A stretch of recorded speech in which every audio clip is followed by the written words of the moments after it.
That's an interesting one, right? In Indonesia, I speak to a lot of professionals in this space, obviously, and the big question they ask is, when is Indonesia really going to come on board with renewables? And, it makes sense, right? We're talking about a population of 100 million plus. It's quite a young demographic, so you'd imagine there's a lot of support and momentum and advocacy for renewables. Plus, also, you mentioned the likes of Nike, for example, major manufacturing hubs across Indonesia. Yeah. What's holding that country back, in your opinion? What do they need to do?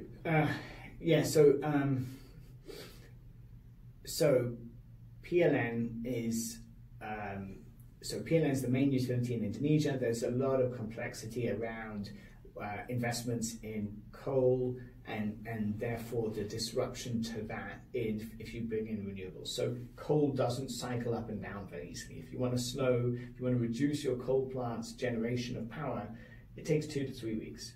So the problem with solar is that it's on, then it's off, there's a cloud, etc. It's very intermittent.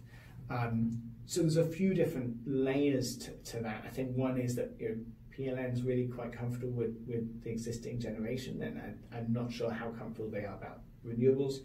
We're building the 3rd biggest project in the country, so it's just crazy that a rooftop is the 3rd biggest. Like that gives it that there's very few other markets in the world where that would be the case.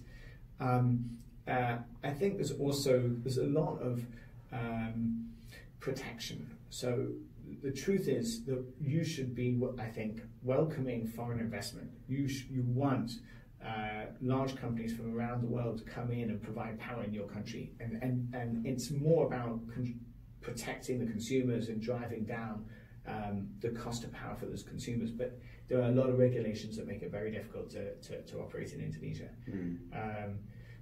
Total's been in Indonesia for 60 years. We provide a lot of power on the conventional side as well. So we're very comfortable with the country and really committed to adding more generation and keeping it clean as much as possible.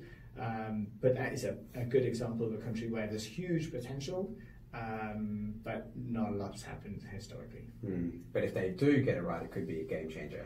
Yes, space. Absolutely. Yeah. It's a really good fit because it's distributed.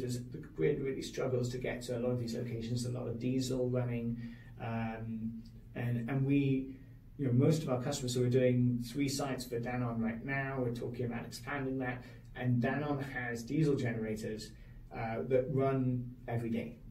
So they're on the grid, but the grid's not good enough to provide the quality of power that they need for their business. So solar is a natural fit. We'll add batteries in there pretty soon, I'd imagine. So there's huge potential in Indonesia, but at the moment there's kind of an incumbent. Hopefully we see that change.